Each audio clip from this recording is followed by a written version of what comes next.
Next.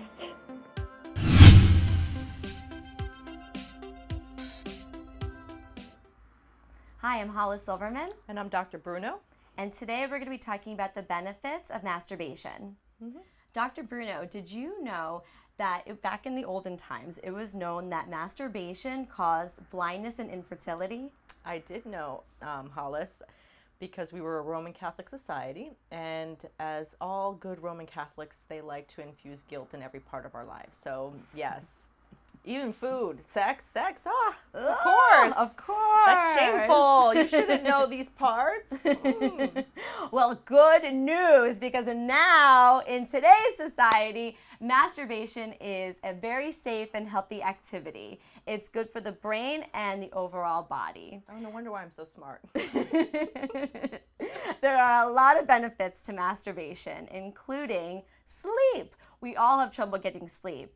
With social media, with our jobs, with our relationships, it doesn't end. So if you ever need to get a restful night's sleep, the hormone prolactin actually secretes into the body, which actually initiates a good restful night's sleep. So whenever you're having trouble sleeping, just get it on with yourself, because that way you'll know that you'll sleep well. I didn't know that, actually. That's an amazing fact. With all the individuals and clients I know that go through sleep studies, and all the information I've read about sleep, never does it come up that you should masturbate before sleep. That's amazing. I think I'm going to try that. Good, absolutely. Hey, it's natural, it's free, you don't have to go to the doctor, you just go inside of your sheets, so you're good to go, or wherever it is you do it.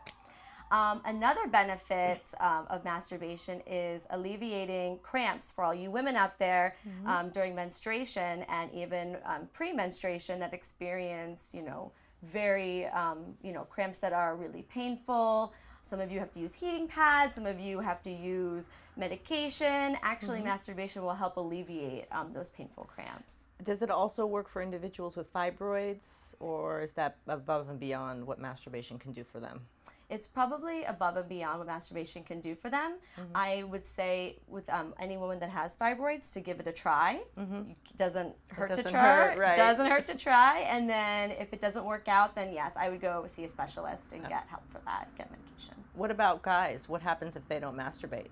So if guys don't masturbate, what can happen is their scrotums can become enlarged, and it can be extremely painful for the man. So actually, the frequency of ejaculation is really important.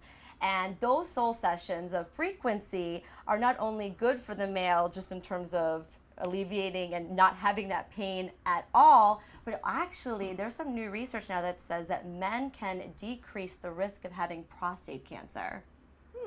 Yes, that was a very recent study, and the researchers actually in that study don't know the reason why. They don't know why, if it's the frequency or if there's another mechanism involved, but so there should be more to come on that. And no pun intended. No pun intended.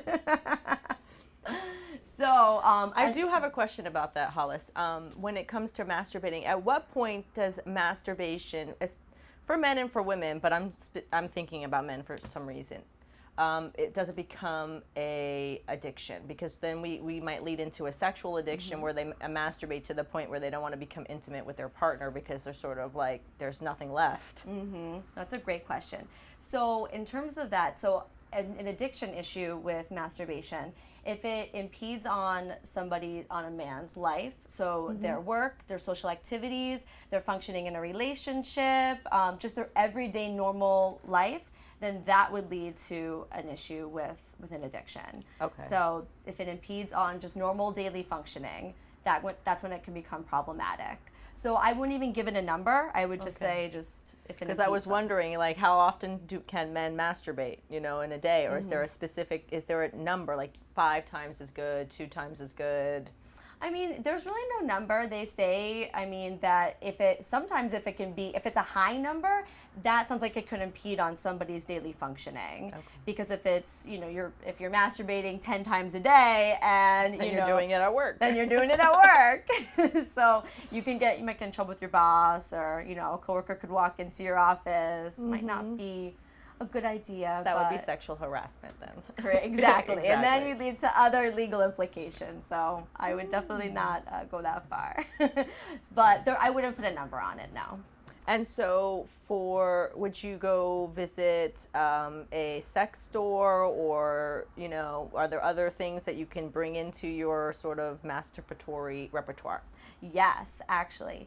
So in terms of your masturbatory repertoire, changing of your technique is actually really important, because with our we all have pelvic floor muscles. And if we don't change the routine or the technique of our masturbation, it can actually decrease your sexual arousal with a real live partner, funny enough. I didn't know that. So if you masturbate with your right hand, let's just say, it's a good idea to maybe incorporate a vibrator into the mix every once in a while, just to get that change. Gotcha. Yeah, so you always want to have like a little bit of change in technique, just to make sure that you're not decreasing the sexual arousal. Oh, so like someone who might use the what is that vibrator? It's called the jackrabbit? Yes. Then if they go and they sleep with their partner, obviously they're not going to be a jackrabbit. So therefore they can't, yes, gotcha, I understand. Yes, perfectly said, exactly. Oh, wonderful. And one more thing, not only does masturbation do all these great benefits, but it increases sexual performance, which is really important for both men and women. Because as I was kind of saying before about the pelvic floor muscles, both men and women have them, and it goes from your pubic bone to your tailbone. So if you are working these pelvic floor muscles and you're stroking your penis, you're stimulating your clitoris, you're actually engaging these floor muscles and strengthening them. And as we age, they can decrease and they can become weakened. So the more that you increase the frequency, the more that they're going to get stronger, and you're going to decrease your odds of having any sexual dysfunction for women and erectile dysfunction for men. So then we can get busy when we're 80. Absolutely. That's Wonderful. the idea. Awesome. Exactly. So that is the end of today's session. So thank you for having us. I'm Hollis Silverman. I'm Dr. Bruno. Bye. Bye.